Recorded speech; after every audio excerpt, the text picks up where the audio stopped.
Treatment पे रखते हैं पेशेंट्स को। तो जो स्टेरॉइड ड्रग्स होती हैं वो भी जो होती हैं ये डायबिटीज़ कॉज कर सकती हैं, जिसको स्टेरॉइड इंड्यूस्ड डायबिटीज़ मेलाइटिस कहा जाता है, जिसकी जो कि डायबिटीज़ की वजह से, स्टेरॉइड लेने की वजह से होती है। और इसके अलावा कोई पैनक्रियास की ऐसी डिजीज़ हो जाए जिसके अंदर पैनक्रियास की इन्फ्लेमेशन हो जाए तो उसकी वजह से भी डायबिटीज़ हो सकती है, क्योंकि इन्फ्लेमेशन ऑफ पैनक्रियास जो होती है वो भी अफेक्ट करती है इंसुलिन की रिलीज़ के अंदर, तो इसको भी डायबिटीज़ कहा जाता है। तो इस तरह से तकरीबन इंसुलिन की डिफरेंट टाइप्स हो गई। Okay, that's very well explain. Haider, आप प्लीज टाइप 2 डायबिटीज के बारे में हमारे व्यूअर्स को बताएं कि इसके होने का रीजन और ये किन लोगों में हो सकती है। जी, तो जहाँ तक ये क्वेश्चन है आपका कि रीज़न क्या होता है टाइप 2 डायबिटीज़ होने का लोगों में, मतलब ये क्यों होती है टाइप 2 डायबिटीज़, तो जैसा कि हमने शुरू में बात की कि डायबिटीज़ जो होती है टाइप 2 के अंदर इंसुलिन जो होती है वो मतलब पैनक्रियास के बीटा सेल जो होते हैं वो रिलीज तो करते हैं लेकिन बहुत ज़्यादा कम रिलीज करते हैं, तो जिसकी वजह से जब वो प्रॉपर्ली निकल नहीं पाती वहाँ से पैनक्रियास से तो उसकी रेजिस्टेंट हो जाती है। अब रेजिस्टेंस के काफ़ी रीज़न हो सकते हैं। एक तो मोस्ट कॉमन तो ओबेसिटी है कि अगर किसी का वेट ज़्यादा है, जब वेट ज़्यादा है तो उसका प्रेशर पड़ता है पीछे एब्डोमेन के अंदर और पैनक्रियास के ऊपर, तो जो बंदा फिर वेट अगर लूज करता है तो वो प्रेशर हट जाता है और इंसुलिन जो होती है वो रिलीज होना स्टार्ट हो जाती है। और इसके अलावा कोई डिजीज़ है पैनक्रियास की, इसके अंदर भी रेजिस्टेंस हो जाता है। और या कोई फैमिली हिस्ट्री, ऑलरेडी फैमिली में डायबिटीज़ चली आ गई तो उनको भी ज़्यादा रिस्क होता है टाइप 2 डायबिटीज़ मेलाइटिस होने का। तो फैमिली हिस्ट्री हो गई रिस्क फैक्टर के अंदर। और फिर एशियन कंट्रीज़ के अंदर जो लोग एशियन में रहते हैं, फॉर एग्जांपल पाकिस्तान में है, इंडिया में है, बांग्लादेश में है, तो इन लोगों को ज़्यादा रिस्क होता है। या फिर अफ्रीकन कंट्री जो होते हैं, अफ्रीकन लोग जो होते हैं, इनमें भी रिस्क फैक्टर ज़्यादा होता है डायबिटीज़ मेलाइटिस का। और जैसा कि हमने बात की ओबेसिटी का इसके अंदर काफ़ी रोल होता है। और इसके अलावा डाइट, जहाँ तक डाइट की बात है तो इस पर डिपेंड करता है कि आपकी डाइट कैसी है। फॉर एग्जांपल अगर आप कोई ऐसी डाइट ले रहे हैं जो कि मतलब कि जिसमें लो फाइबर डाइट है, फाइबर कम है, तो इसमें भी चांस होता है कि मतलब चांस बढ़ जाते हैं टाइप 2 डायबिटीज़ मेलाइटिस के। या फिर आप ऐसी डाइट लेते हैं जो कि जिनका जो होता है बहुत ज़्यादा उसके अंदर जो होती है वो हेल्दी डाइट नहीं होती, जैसा कि अनहेल्दी डाइट है, तो उसके अंदर भी चांस बढ़ जाता है। और इसके अलावा अगर फीमेल में कोई पहले ऑलरेडी कोई डिजीज़ है, फॉर एग्जांपल जैसे प्रेगनेंसी में हमने बात की थी, किसी को गैस्ट्रेशनल डायबिटीज़ मेलाइटिस है, लेकिन अगर उनको चांस हो जाता है टाइप 2 डायबिटीज़ मेलाइटिस का अगर वो सही तरह से केयर नहीं करें, क्योंकि गैस्ट्रेशनल तो डायबिटीज़ ऑलरेडी सही हो जाती है आफ्टर प्रेगनेंसी, जब बेबी डिलीवर हो जाता है तो डायबिटीज़ जो होती है नॉर्मल की तरफ चली जाती है। लेकिन अगर उनकी डाइट उसके बाद भी सही नहीं है तो उनको चांसेस ज़्यादा हो जाते हैं टाइप 2 डायबिटीज़ मेलाइटिस के। या फिर ऐसी ख़वातीन जिनको पॉलीसिस्टिक किडनी डिजीज़ हुई हो पहले, या उनको पॉलीसिस्टिक किडनी डिजीज़ हो, उनको भी टाइप 2 डायबिटीज़ मेलाइटिस का चांस जो होता है, रिस्क फैक्टर जो होता है ये मतलब उसमें होने के चांसेस हैं। Okay, very well explain.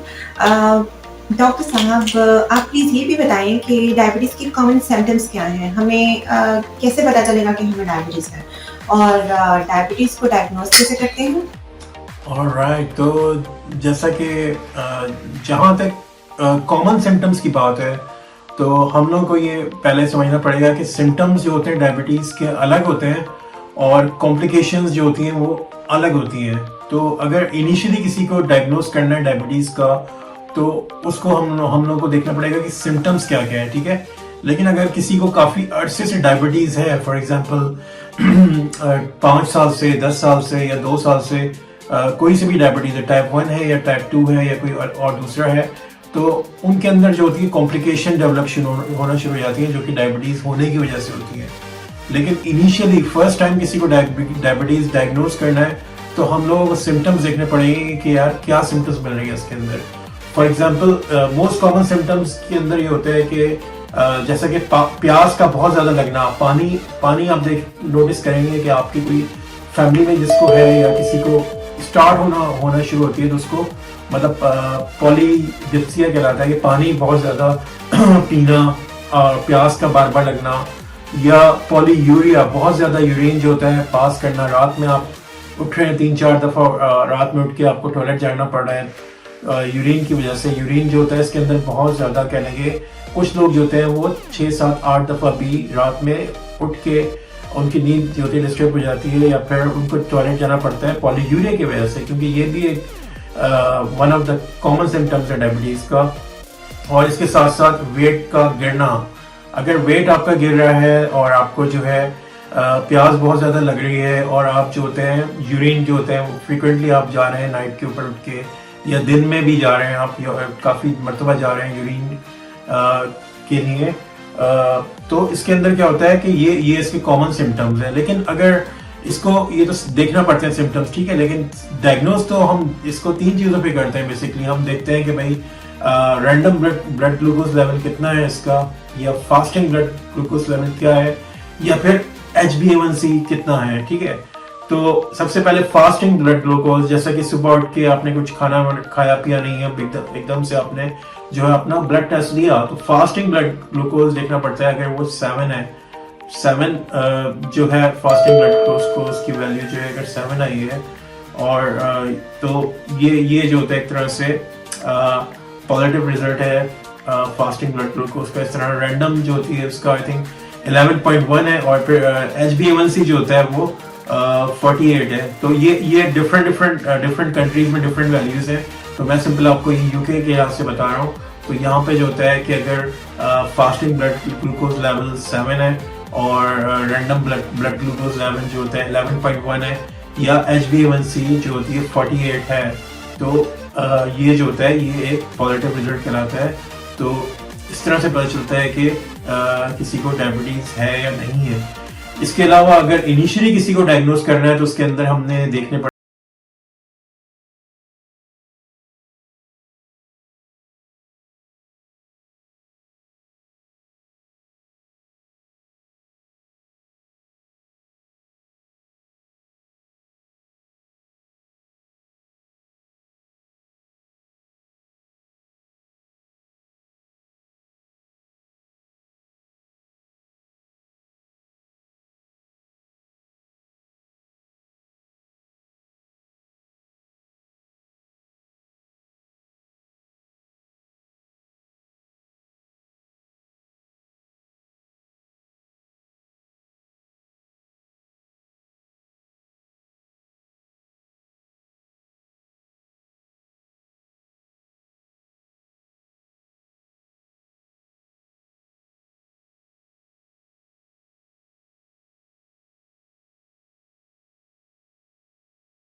कोई एक्सरसाइज नहीं कर रहे, कोई लाइफ स्टाइल मॉडिफिकेशन नहीं कर रहे, तो फिर ये प्री डायबिटिक से लेकर डायबिटिक में कन्वर्ट हो जाता है। मतलब जो नंबर है वो HbA1c जैसे 48 हो जाती है तो फिर डायबिटिक है। सही है। रैंडम ब्लड शुगर लेवल 11.1 है तो डायबिटिक है। और इसी तरह से फास्टिंग ब्लड ग्लूकोज लेवल जो होता है अगर वो 7 के ऊपर आ जाता है तो वो फिर डायबिटिक्स हो जाता है पेशेंट। तो लेकिन अगर आप प्री डायबिटिक के अंदर ये है कि आप इसको मॉनिटर करते हैं और कोशिश करते हैं कि पेशेंट का जो होता है ब्लड शुगर लेवल जो होता है कंट्रोल रहे और ये डायबिटिक जो होता है इस पे ना होने पाए। और ये कि इसके अंदर ये होता है HbA1c भी यूज़ करते हैं, उसमें भी देखते हैं कि भाई किसी को HbA1c कितना है आफ्टर IFG और IGT टेस्ट होने के बाद। ओके, प्लीज ये भी बता दें हमारे viewers what are the complication of diabetes mellitus. Alright, तो जहाँ तक कॉम्प्लिकेशन की बात है तो डायबिटीज़ की कॉम्प्लिकेशन जो होती हैं बहुत ज़्यादा मतलब काफ़ी कह देंगे ख़तरनाक होती हैं एक तरह से। अगर आप इसको कंट्रोल नहीं करें डायबिटीज़ को तो ये बहुत ज़्यादा डेंजरस हो जाती हैं। और इसकी जो होती है कॉम्प्लिकेशंस के अंदर मतलब कि इसके अंदर ऐसा भी होता है कि आई साइट भी चल जा सकती है। और आपने भी सुना होगा और हमने तो देखा भी है कि इसमें लोगों की लिम्ब की एम्पुटेशन करनी पड़ जाती है, क्योंकि अगर किसी को लिम्ब के अंदर, लेग के अंदर या फीट के अंदर जो होती है उसकी कोई अल्सर हो जाता है, डायबिटिक अल्सर जो होते हैं बहुत ज़्यादा कॉमन है, कोई डैमेज होता है और इंजरी होती है तो उसकी वजह से जो होता है वो अल्सर डेवलप होता है। उसके बाद इन्फेक्शन होने के बाद यहाँ तक बात पहुँच जाती है कि लिम्ब्स की एम्पुटेशन करना पड़ जाती है, पूरा उसका पैर जो होता है नीचे से काटना पड़ जाता है अगर डायबिटीज़ को सही तरह से कंट्रोल नहीं किया गया। ठीक है, तो मोस्ट कॉमन कॉम्प्लिकेशन जो होती है वो इसको डायबिटिक रेटिनोपैथी कहलाता है। जिस तरह से आपको पता है कि रेटिना जो होता है वो आई के अंदर हमारे होती है। और इसके अंदर क्या होती है, रेटिना के अंदर क्या होता है, जितना भी डायबिटीज़ के अंदर ब्लड शुगर लेवल बढ़ा हुआ होता है, जितना भी बड़ा होता है तो वो डैमेज कर देता है रेटिना को और इसकी ब्लड वेसल्स को, जो कि बैक मतलब रेटिना के ऊपर आके इमेज जो बनता है उसको जो ब्लड सप्लाई कर रही है आई के अंदर रेटिना को, उस आई के अंदर जो ब्लड सप्लाई है तो उसके अंदर इतनी ज़्यादा शुगर होती है ब्लड के अंदर कि वो डैमेज कर जाती है रेटिना को और उसको जो नर्व सप्लाई रेटिना की आ रही होती है उसको डैमेज कर देती है। तो इसकी भी टाइप होती है रेटिनोपैथी की टाइप होती है। बैकग्राउंड रेटिनोपैथी होती है जिसके अंदर थोड़ी बहुत बल्जेस मिलती हैं, ब्लड वेसल्स के अंदर बल्जेस मिलती हैं, हल्की हल्की बल्ज होती हैं, क्योंकि बैकग्राउंड रेटिनोपैथी होती है। रेटिना होती भी कहाँ पर है तो बैक में होती है, जो कि इमेज जो आप देख रहे होते हैं उसको फोकस करती है और इमेज को बनाती है ताकि आप लोग देख सकें प्रॉपर्ली। तो उसके अंदर बैकग्राउंड रेटिनोपैथी के अंदर क्या होता है कि उसके अंदर ब्लड वेसल्स जो होती हैं उसके अंदर टाइनी बल्जेस मिलते हैं थोड़े थोड़े, इसको बैकग्राउंड रेटिनोपैथी कहते हैं। और उसके बाद जो होती है और प्री प्रोलिफरेटिव रेटिनोपैथी होती है।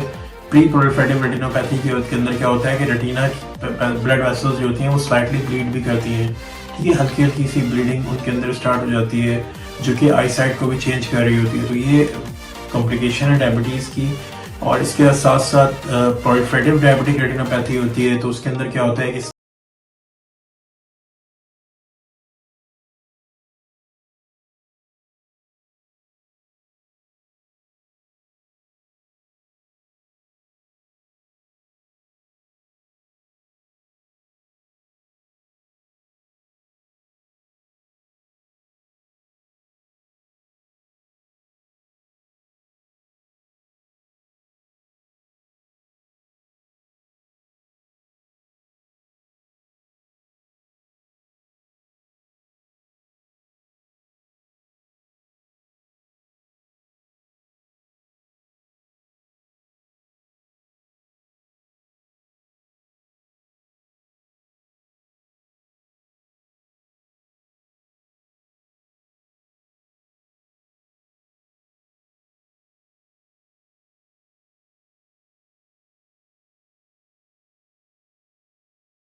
जब लेकिन नर्व्स डैमेज हो जाती हैं तो मैसेज जो होता है ब्रेन तक पहुंचता नहीं है।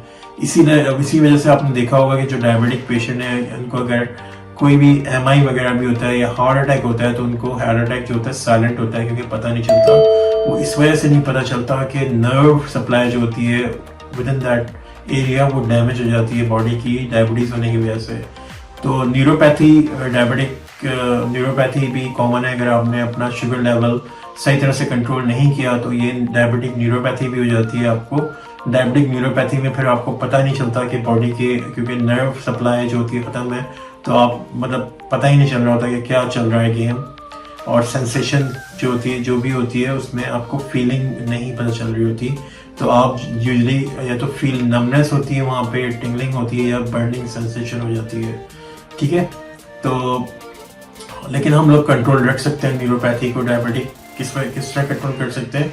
ब्लड शुगर लेवल को नॉर्मल रख के इसको कंट्रोल कर सकते हैं। और हम डायबिटीज़ की मेडिसिन अगर आप ले रहे हैं तो उसको प्रॉपर लेते रहें और ब्लड शुगर लेवल को मॉनिटर करते रहें। जिस तरह से आपको बताया जाएगा कितने अरसे में करना है तो उसको फॉलो करें डॉक्टर की एडवाइस, तो आप लोग इसको कंट्रोल कर सकते हैं।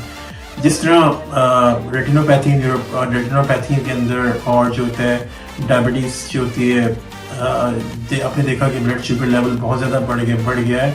और न्यूरोपैथी के नेफ्रोपैथी के अंदर भी देखा कि ब्लड शुगर लेवल बहुत ज़्यादा बढ़ गया है। इसी तरह न्यूरोपैथी में भी हाई ब्लड शुगर लेवल होने की वजह से नर्व जो होती है वो डैमेज हो जाती है। और ये इफेक्ट करता है डिफरेंट टाइप ऑफ नर्व को, इंक्लूडिंग नर्व्स जो होते हैं मसल्स को सप्लाई कर रही होती हैं। स्पेशली अपने फीट के अंदर जो हमारे मसल हैं, पैरों के अंदर जो मसल्स होते हैं हमारे, वो भी इससे इफेक्ट होते हैं। और इसकी वजह से फिर ये ओवर द टाइम यूजली ये फिर ब्लड वेसल्स भी डैमेज हो जाती है। क्योंकि आपको पता है कि ब्लड वेसल्स का काम क्या होता है, मतलब ब्लड वेसल्स जो होती हैं उसके अंदर सारे एक तरह से वो सप्लाई कर रही हैं, ऑक्सीजन भी सप्लाई कर रही हैं, न्यूट्रिशन भी सप्लाई कर रही हैं, और एक तरह से जो कि हमारी बॉडी को न्यूट्रिएंट चाहिए होते हैं वो भी सप्लाई कर रही हैं। ठीक है, लेकिन अगर नर्व जो अगर फाइबर डैमेज हो जाता है तो नर्व ये रिपेयर नहीं होता है, इरिपेयरेबल होता है। तो नर्व फाइबर जो होता है एक तो डैमेज है तो रिपेयर नहीं होता। इसी वजह से आप चेक करते हैं इसको, एनुअल फुट स्क्रीनिंग होती है, एनुअल चेक करते हैं, टेस्ट होता है मोनो 10 ग्राम मोनोफ्लेमेंट टेस्ट करवाते हैं, इस्कीमिया चेक करते हैं कि फुट के अंदर कोई पेरिफेरल वैस्कुलर डिजीज तो नहीं है। और फिर एंकल ब्रेकियल इंडेक्स चेक किया जाता है इसके अंदर। और इसको क्योंकि डायबिटीज़ के अंदर कार्डियक रिस्क भी बढ़ जाता है तो इस वजह से कार्डियक रिस्क भी चेक करते हैं, lipid profile, blood pressure, BMI और कार्डियोवास्कुलर रिस्क भी हम लोग देखते हैं इसके अंदर। Okay, and what is the management of type 2 diabetes? जी, तो जहाँ तक टाइप 2 डायबिटीज मेलाइटस के मैनेजमेंट की बात है तो सबसे पहले तो ये होना चाहिए, ये होता है कि पेशेंट को खुद ही जो होता है वो उसको डायबिटीज मेलाइटस के बारे में खुद एजुकेट करना पड़ता है कि भाई डायबिटीज क्या है और किस तरह से आपको कंट्रोल करना है। तो उसको हम लोग जो होते हैं उनको सेल्फ एजुकेशन के बारे में बताते हैं कि भाई किस तरह आप ये रीड करें ताकि आपको पता चले कि आपकी बॉडी के अंदर क्या चल रहा है। और लाइफ स्टाइल मैनेजमेंट के थ्रू कंट्रोल करने की कोशिश की जाती है कि किस तरह से आप एक्सरसाइज करें, वेट को लूज़ करें और अपने आप को एक्टिव रखें। और ऐसी चीज़ें जो होती हैं जो कि जिसके अंदर चांसेस है कि इससे डायबिटीज़ बढ़ती है तो उसको अवॉइड करें। और उसके अलावा फिर रेगुलर फूड एडवाइस देनी पड़ती है कि भाई आप अपने फीट को चेक करते रहें, बोथ फीट रेगुलरली इंस्पेक्ट करें, फीट को हाइजीन के लिहाज से साफ रखें और ऐसे फुटवेयर यूज़ करें जो कि रिलैक्स हो और कंफर्ट हो, टाइट ना हो। और आपके जनरल नेल केयर को देखना पड़ता है कि कोई फंगस डेवलप नहीं हो रहा, नेल्स जो होते हैं अपने साफ रखें। और डाइट, एक्सरसाइज, अगर स्मोकिंग या अल्कोहल है तो उसको आप अवॉइड करें। तो सबसे पहले तो इसका मैनेजमेंट जो होता है इस तरह से स्टार्ट होता है कि यूजली सेल्फ पे रखा जाता है पेशेंट को अगर न्यूली डायग्नोस हो, लेकिन फिर कुछ अर्से बाद मॉनिटर करते हैं भाई अगर सेल्फ से भी कंट्रोल नहीं हो रहा, क्योंकि जैसा कि आपको बताया कि डायबिटीज़ का लिंक फिर कार्डियोवैस्कुलर डिजीज से भी हो जाता है। तो ऐसे लोगों में फिर कोलेस्ट्रॉल बढ़ना शुरू हो जाता है। तो जब भी जो होता है फिर जो होता है अगर मैनेजमेंट लाइफ स्टाइल मैनेजमेंट से कंट्रोल नहीं हो रही डायबिटीज़, ठीक है, तो फिर दोबारा आप HbA1c करवाते हैं, उसमें देखते हैं और ये तो 48 आया या उससे ऊपर आया तो फिर आप एज पेशेंट को जो होता है फिर इसके अंदर आपको मेडिसिन स्टार्ट करनी पड़ती है। और जो सबसे पहली मेडिसिन इसके अंदर स्टार्ट करते हैं वो मेटफॉर्मिन कहलाती है। तो मेटफॉर्मिन जो होता है स्टार्ट करते हैं, लेकिन पहले देख लेते हैं कि भाई कोई ऐसी चीज़ तो नहीं है पेशेंट मतलब ले भी सकता है, कोई ऐसी कंडीशन तो नहीं है पेशेंट के अंदर पहले से, या फॉर एग्जांपल कोई मतलब कोई और अदर कंडीशन जिसमें मेडिसिन नहीं दे सकते लेकिन मेटफॉर्मिन से यूज़ करते हैं। लेकिन अगर पेशेंट को डायबिटीज़ के साथ हार्ट फेलियर भी है और मतलब कोई सा भी कार्डियोवैस्कुलर डिजीज़ है तो उसके अंदर बहुत ज़्यादा सेफ ड्रग होती है SGLT2 इनहिबिटर, डापाग्लाइफोजिन यूज़ करते हैं। और इसके अंदर जो होती है ये मतलब फर्स्ट स्टेप होता है। लेकिन अगर कार्डियोवैस्कुलर नहीं है तो आप सिंपल मेटफॉर्मिन यूज़ करते हैं और अगर कोई कॉन्ट्राइंडिकेशन नहीं है। फिर उसके बाद अगर आप इसको मैनेज करते हैं, देखते हैं कि किस तरह से कोई इफेक्ट भी हो रहा है मेडिसिन पे, नहीं हो रहा, लेकिन अगर पेशेंट को अगर फिर भी कंट्रोल नहीं हो रही डायबिटीज़ तो उसके अंदर आप जो होते हैं मेटफॉर्मिन के साथ दूसरी ड्रग भी ऐड कर देते हैं, या तो क्लिप्टिन या फिर पायोग्लूटाजोन्स, और या फिर आप जो होते हैं उसके अंदर सल्फोनाइल यूरिया मेटफॉर्मिन के साथ। ये डिपेंड करता है किस पेशेंट को कौन सी ड्रग सूट करती है। तो पहले अगर फॉर एग्जांपल अगर मेटफॉर्मिन ऑलरेडी ले रहा है पेशेंट, उससे कंट्रोल नहीं हो रही, तो फिर आप ये चीज़ें देखें, क्लिप्टिन लगा के देखें पेशेंट मेटफॉर्मिन के साथ, अगर उससे इफेक्ट पड़ रहा है ठीक है। या फिर अगर क्लिप्टिन से नहीं हो रहा फिर पायोग्लूटाजोन जो कि एक और डायबिटीज़ के अंदर यूज़ करते हैं मेडिसिन, या फिर आप फिर सल्फोनाइल यूरिया यूज़ करके देखें इसके साथ। लेकिन जैसा कि आपसे कहा था कि टाइप 1 डायबिटीज़ के अंदर तो आपको इंसुलिन चाहिए होती है, लेकिन टाइप 2 डायबिटीज़ के अंदर भी इंसुलिन की ज़रूरत पड़ जाती है अगर मेडिसिन से कंट्रोल नहीं हो रहा। फॉर एग्जांपल अगर ये मेडिसिन नहीं कंट्रोल कर रही तो आप इन मेडिकेशन के साथ साथ आप इंसुलिन भी ऐड कर देते हैं, ठीक है। तो इंसुलिन भी ऐड कर देते हैं, इंट्रोड्यूस कर देते हैं इंसुलिन इन तीनों मेडिसिन के साथ जो कि अभी डिस्कस की हैं, अगर शुगर लेवल कंट्रोल नहीं हो रहा। और इसके साथ साथ फिर दूसरी ड्रग भी कंसीडर करते हैं